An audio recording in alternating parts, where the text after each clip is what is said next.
I got a quick story for you folks. I used to work in construction as a for a while. My job was I had kind of worked my way up through the being a carpenter and a lead carpenter, and I found myself on a one particular job site where I was in charge of the whole job site. To an extent, I was the foreman of that site.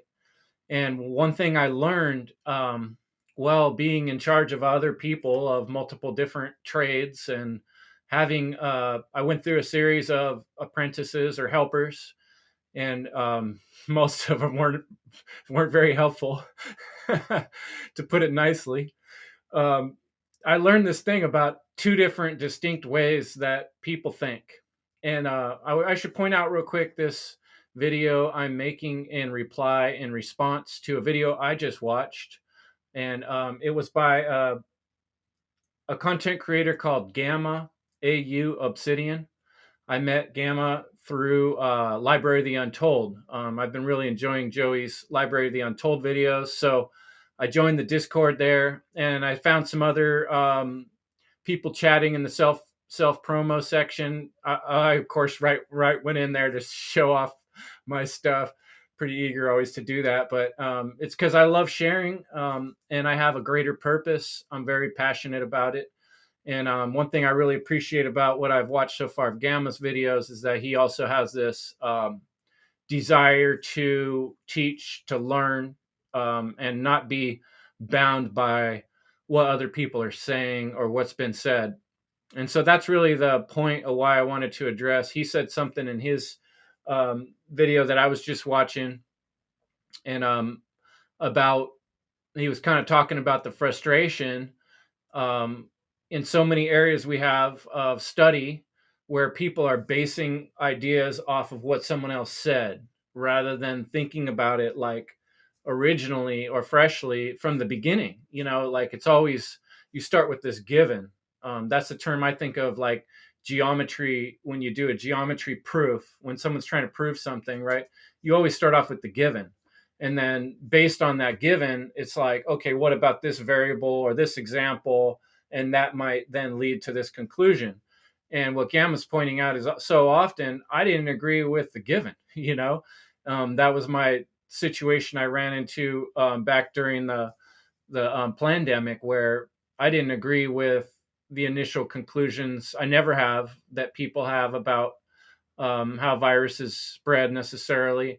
And I'm not going to get into all that, but it has to do with that same topic. Like people would look at me like I'm crazy on so many times on so many different topics, whether it's weather engineering or a conspiratorial subject, where like from the very beginning, I'm questioning sort of like the root level conclusions that were drawn that led to the other conclusions, the givens, like I described. And I think I've kind of come to a recognition. The reason I brought up my story about being a foreman on a construction job site is I've realized that there's different kinds of ways of thinking. And you can, of course, you can always classify things into different numbers of things. But like on the construction job site, like I'm saying, with getting a new helper or having an employee come to work and me having to give instructions to a person on what I want done with their time. um, I've noticed there's two distinct ways of thinking.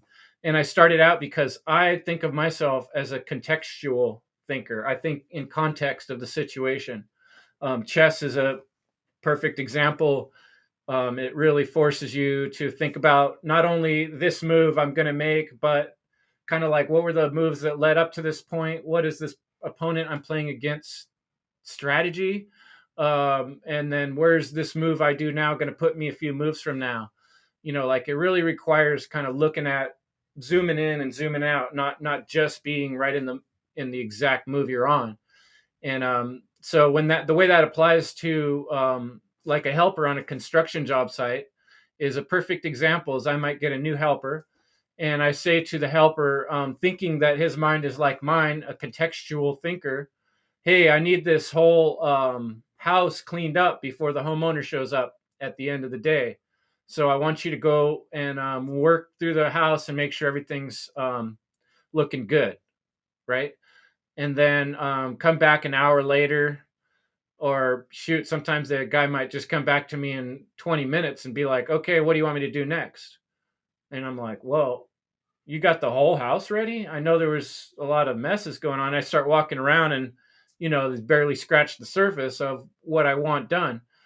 So the person that I gave this instruction to just kind of like was looking at the job I gave them, clean up the house, as I get to decide when it's clean. I'm just going to go clean something and sweep something or pick up a few things, and then I'm just going to check that off the list. Did that, right? Rather than kind of thinking about the context of what I said, which was it has to do with the customer showing up. And we might want to look at it from the eyes of the customer. What would you want to see if you were the customer? But this is somebody here that I'm describing that's an instructional thinker. So the two types of thinking are instructional and contextual. And what the problem is with the world we're in right now, because it's so based on authoritarian rule, and people have gone mostly through schools or other types of indoctrination processes. Religions do this to people as well. Dogmatic, telling people, this is where I want you to stand in line. Year one, year two, year three. This is your job. This is your job. Here's how you draw a picture, type of stuff, right? It's like really kind of taking the art out of schools, taking the flavor of learning of kids just kind of running around in the woods and figuring out things for themselves, and instead saying, okay, sit down, take this book, go home, come back, fill out number 1 through 5, and I want the names and dates of people and when they did things. Now you know history, type of thing. So those are like instructional. It's teaching you to think instructionally. And some people get so indoctrinated in this way of thinking by instructions that they don't have the ability to self construct in their head, to sort of imagine a little bit and put into context, what do these instruction I'm being given mean? Why am I being given these instructions?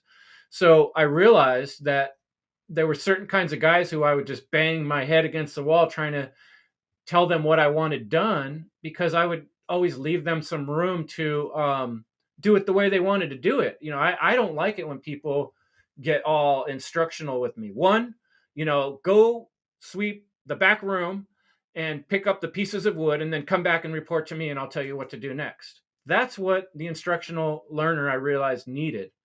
And I started to recognize that I would be able to figure out really quickly the first time I gave somebody a job whether they were instructional thinker or a conceptual thinker. My best carpenters on my team were super conceptual or contextual thinkers. I could say, here's what we kind of need to get done today. And then they would start working out the details and come to me when there was anything that was an obstacle or impediment to the plan they'd worked out in their own head. But if I gave an instruction like that to an instructional thinker, they'd be like, okay, yeah, you want to get it done, but what do you want me to do right now?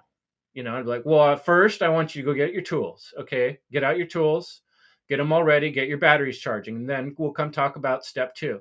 And you'd have to give people like very specific steps, and that way they would know what to do. They didn't have that ability to kind of self project, or sometimes it's just laziness. And I think that is a big thing going on in our society and in the modern psyche of most human beings today, is sort of like what I call somnambulistic, which is like sleepwalking through life, just kind of looking to authorities or looking to some dogma to make people feel safe. There's a certain security in boundaries, right? Just like they put those fences at the edge of the deep chasm, but you can't put fences all around the whole what am I thinking of, the Grand Canyon, right? Imagine if there was a handrail everywhere where there was a drop off. I mean, that would be a lot of handrail.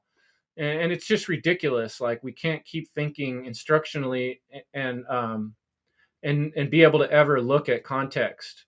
So we need to kind of like be understanding and aware that there's a huge percentage of modern humans that are instructional thinkers. And so when you ask for a contextual or conceptual idea, folks get utterly lost. And if you find yourself getting lost like that, maybe this is the hidden key for you, it really is asking those extra questions and saying, why is this person asking me the question?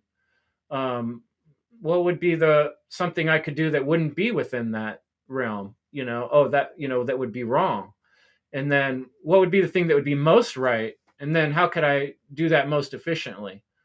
So yeah, this was just all kind of a mind flow that I had from listening to Gamma's talk. Who Gamma, obviously is a very intelligent thinker, thinking contextually and conceptually and analyzing things on multiple layers and levels. And that's why I thought I'd reach out. We should probably do an interview before long here, but I thought I'd start by just kind of giving some credit to another cool YouTube channel I found, and kind of just jumping off of a cool video he did, and maybe that'll help both of us kind of like reach more people with these ideas, and maybe we'll get maybe we'll build on this concept for those who are conceptual thinkers. All right, I'll end that one there. Hope you liked it. High five.